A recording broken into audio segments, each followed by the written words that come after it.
we had like too many birth bags. I had like 3 different birth bags with all the stuff, and I had to leave one in the car, and of course I left the one with the birth plan in the car, so I had to go all the way back down and find it before they could do anything without the birth plan. Then once we got to the hospital and got in the room and started waiting for the operating team to arrive, I started pooping. Yep. Pooping and more pooping. My wife kept asking where I was, and they'd have to tell her, well, he's in the bathroom again. So literally the birth scared the shit out of me is what happened with me. But ultimately, that is the process of becoming a dad. Like, that is kind of what being a dad is from now on, is like, there's a lot of work to do and there's a lot of crazy shit happening. And I'm emotional about all of it because it's my children or it's my wife or it's my home, and I have to do the work. I can't just go off and have my feelings in a room because I need to take my daughter to the hospital or whatever it is. So like, that's kind of the art. This is kind of one of the first moments where you get to practice having a lot of feelings, being scared, being excited, being sad, whatever it is, while still present, engaged, warrior mode, standing up, taking care of your wife, taking care of your family.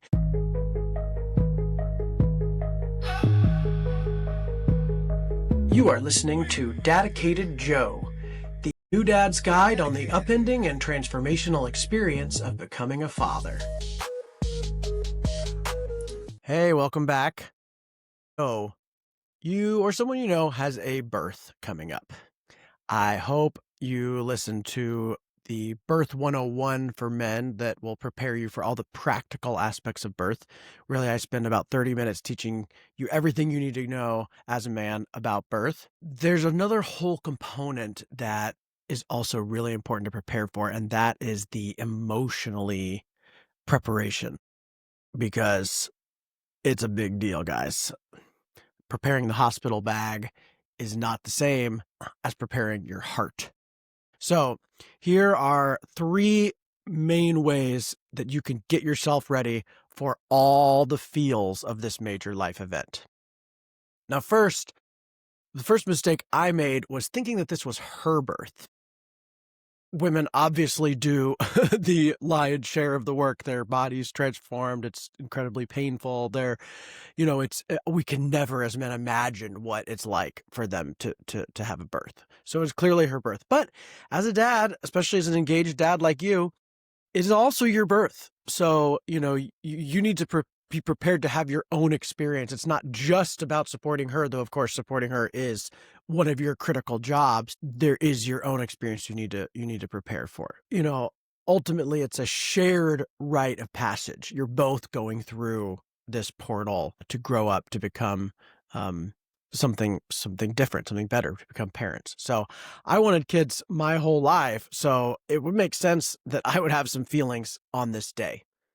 But as a man, I was not taught to prioritize feelings, right? Feelings weren't a part of growing up for me. They were, not something that's prioritized. I have other episodes on that as well, on how to learn to feel. But this is one of those events that no matter what, you're gonna have a lot of feelings.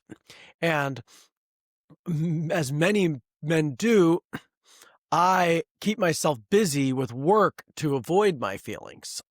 And during a birth, during pregnancy, during postpartum, all that, there is a lot of work to do. So if you want, you can do that. You can lock down and, focus on work and not actually feel anything.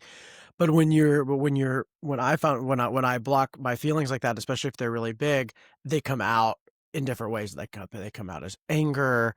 I get completely withdrawn and shut down, and those are not things that either things that I would want to do in my birth, that my partner would want to do during a birth. So, our birth was pretty crazy. We had planned a very peaceful home birth with the midwife.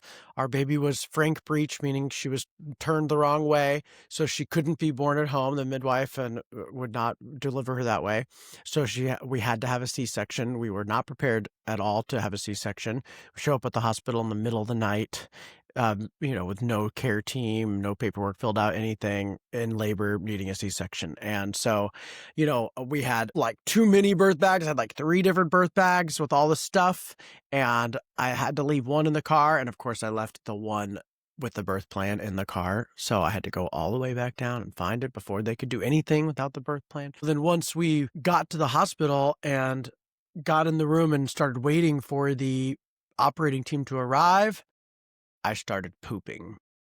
Yep, pooping and more pooping. My wife kept asking where I was, and they have to tell her, well, he's in the bathroom again. So literally the birth scared the shit out of me is what happened with me. So number two, I was glad somebody was with her that was just there for her, which was our doula. We had hired an amazing hospital birth doula who is an expert at hospital births, and she was this really amazing additional support for mom besides me and the nurses and doctors and so forth. At first, I didn't think we needed a doula because I was like super engaged dad. I know all about birth. I'm going to be there for you every step of the way. We don't need to pay it extra for a doula. But I'm so glad we did because the doula was the only one there who was entirely focused on my wife. Her entire job was just my wife and my wife's needs. I was having my own experience, it turns out, and would not have been able to be there fully for my wife in the way that this professional doula was. Also, she knows everything about birth. She was a birth expert. She knows all about hospitals. She knows what is normal and what's not. She knows what we're allowed to ask for. And so she was a really helpful advocate in making sure that everything was done according to our birth plan and helping us know where the line is in a hospital, like how much can we get, and we were able to get quite a bit. So, her calming, I'll never remember how calming she was. Like she was just such like calming and grounded, and it really helped calm and support my wife, which also helped calm and support me, and then also allowed me to have my own experience.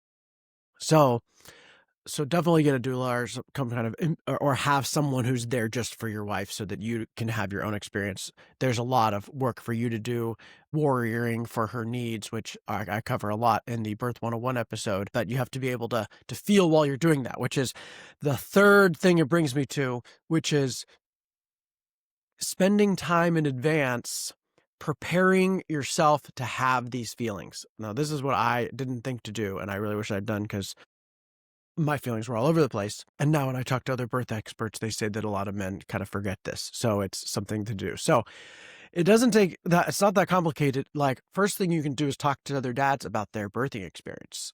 What did they feel? How did they deal with their feelings? How did they react to different things? So you can get a sense of what you might feel. You can also journal about this or talk to a friend about it if you're not a journaler. But like you want to really start to think about the fears or anxieties that might come up. You don't know if they will or not, or angers or sadness or whatever it is.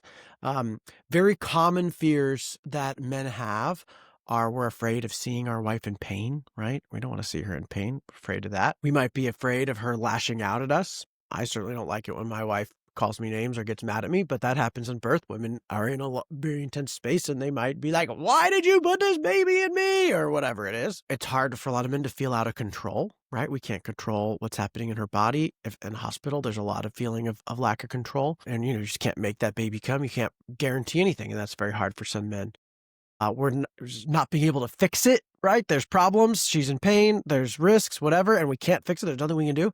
That's pretty scary for a lot of men. Just in general, not knowing what to do, like being completely feeling like irrelevant or useless or like just having no clue what to do can be scary. Or conversely, feeling like it's all on us, like there's nobody here to do this for us, and I'm the only one advocating for my wife, and I've got to save my baby and my wife. Like that could be really scary to feel like it's all on us. Or even just being triggered by the physical stuff. There's a lot of blood. There's oftentimes poop.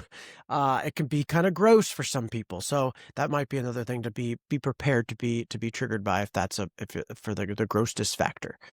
These are all totally normal feelings. It'd obviously be very weird if you didn't feel all these things, right? So writing about them, speaking about them out loud, can make it a lot easier to handle them when they come. Because if you don't face your fears before the birth, they might lead you instead of follow you. So now you also need some process for feeling those feelings in real time. while also doing a bunch of work. So I know that when I'm really busy, like I can either do a lot and be really busy and accomplish a lot of things, or I can have my feelings by myself in a dark room.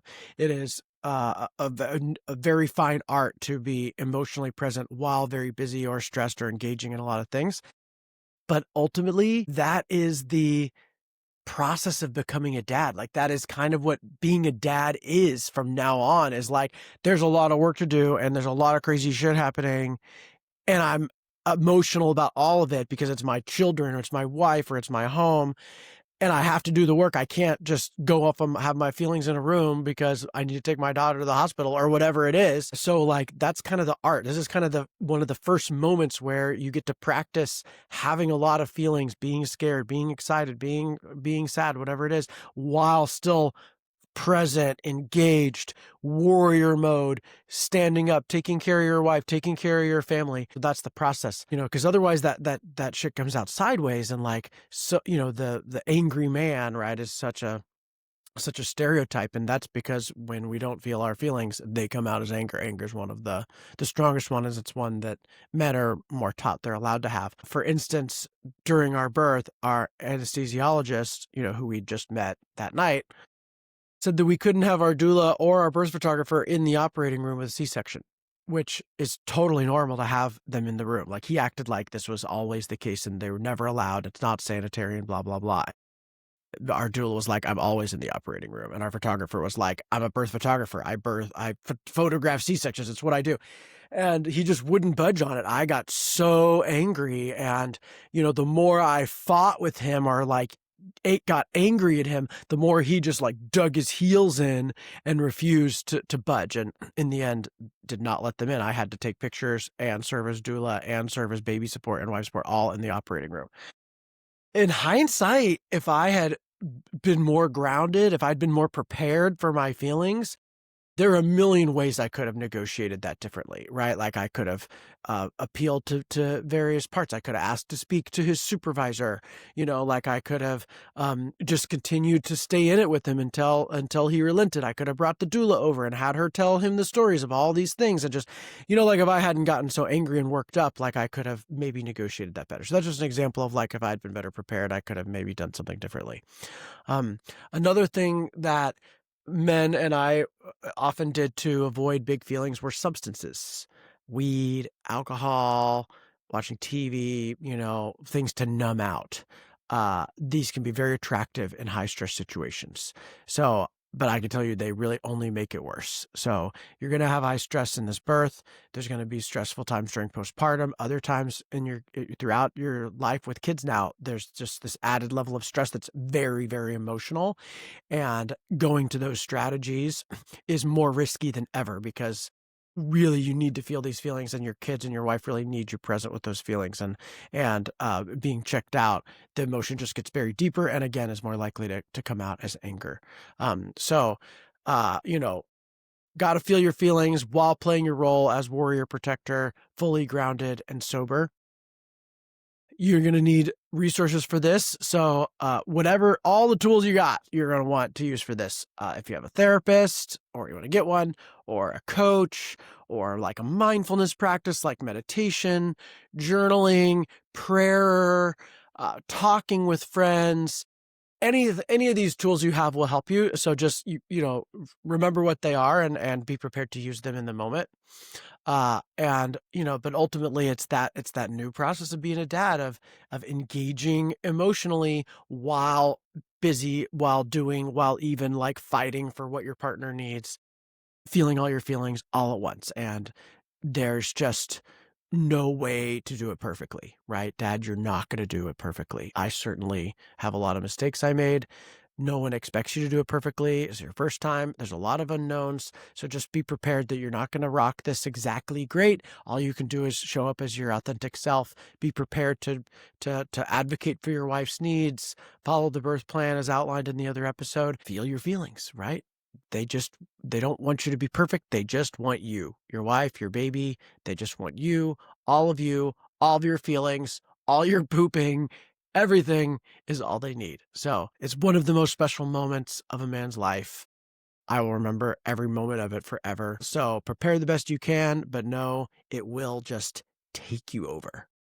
So be sure to check out episode Birth 101 for men and also postpartum planning for men. There's also a pregnancy 101 for men. So if you're preparing for birth, you got a pregnant wife, those 3 episodes are great. And please share this with other men who are expecting a baby in your life, and drop some comments about what you think is the scariest part of the birth for you. And be sure to subscribe to the YouTube channel to help me reach more dads. Thanks so much and stay dedicated.